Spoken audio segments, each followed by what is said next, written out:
So we're here today with Bruce from Deep South Sauce Company, and we're taking it to the water. We're gonna do swordfish steaks today. How you doing today, Bruce? I'm doing great, Dylan. How are you? Fantastic. We got this beautiful piece of swordfish right here in front of us, and I'm gonna break it down real quick. For those of you that haven't done swordfish at home, if you get a whole loin like this, we're gonna take and go right down the middle because we want to get this blood veins out, this dark piece, and separate it. And I go ahead and cut it in two because it's really easy then to come along and get the skin. So Bruce, do you like seafood?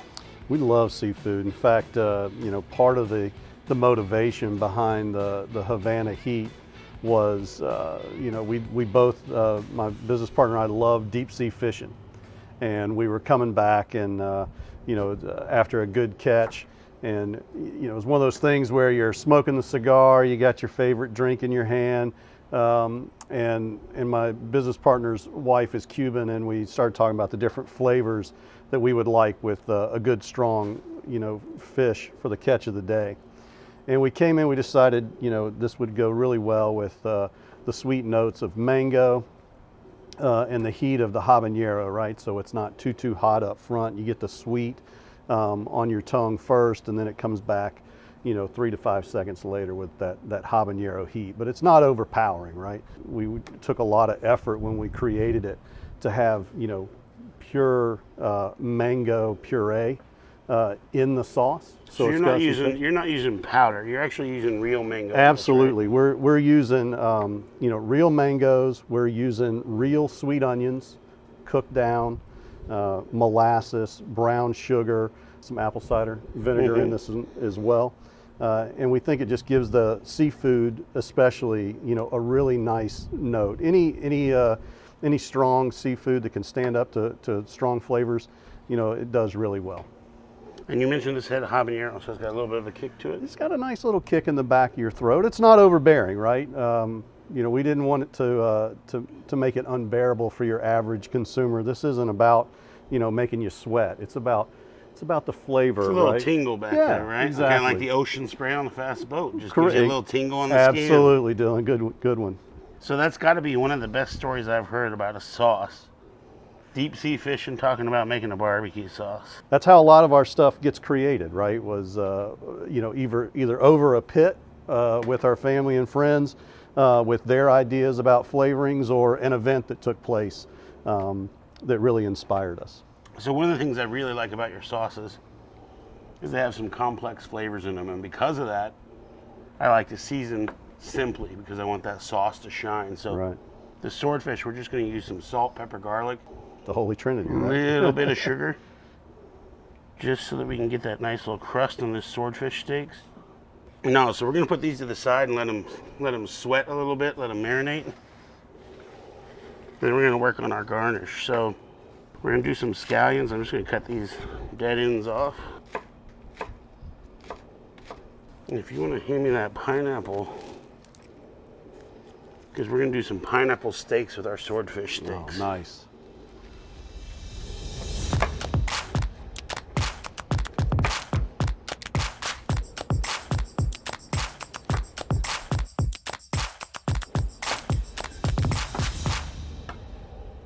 So the great thing about this pineapple is with these swordfish, we're going to grill them both off over high heat. We're going to caramelize the sugars in the pineapple. Then when we serve them, we'll shingle them. So the acidity from the pineapple and the sweetness is really going to bring out that light flavor in the swordfish. It typically has a little bit darker. Right. And then as you mentioned, we're going to use the Havana Heat. And we've actually got a special glaze that we're going to make. So I'm going to grab this bowl. If you want to hand me that Havana Heat. There you go. And we're going to put this in here. And you want to hand me those crushed pineapple? So we can get some of that pineapple juice. A good handful of those pineapple tidbits. So why pineapple? So pineapple has great acidity. It has great texture. It holds up to high heat. It's a really good grilling fruit. And with the notes that you have going on in this sauce, it's really going to bring that acidity, and that sweetness is going to bring that heat Right. a little bit more to the forefront.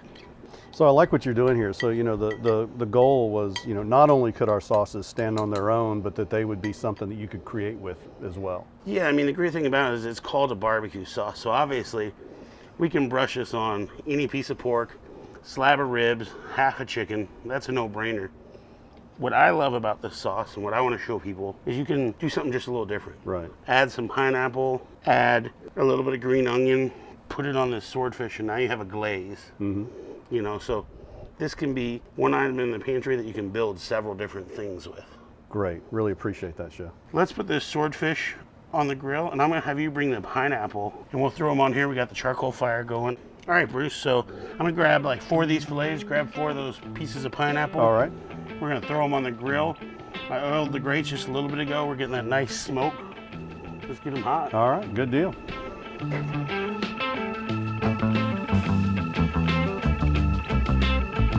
We did lump charcoal with little pecan chunks. Grill's running about 750, 800 degrees.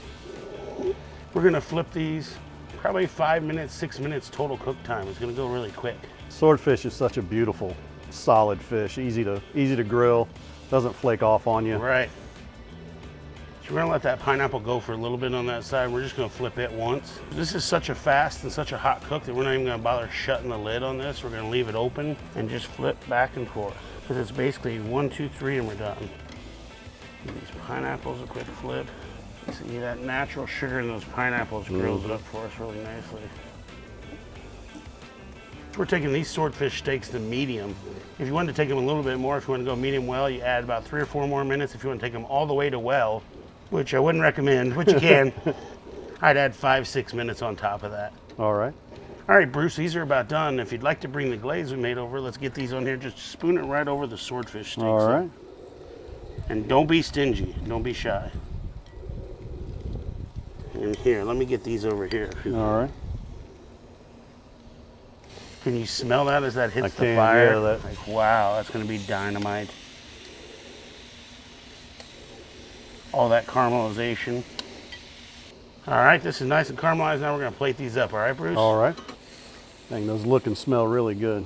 Oh, yeah, these are going to be dynamite. Just wait till we get them dressed up. And these, we can just grab by hand if you got some kitchen hands. And then we're going to make it look pretty once we get to the table. So I almost just want to eat this before we I was start going to say, plating, those look really good. But we got these awesome, and let's just, I just want to show you like a quick little trick for plating this stuff. So we're going to put this nice big one right here in front, and this is why I love these pineapple steaks. We're just going to go round and round.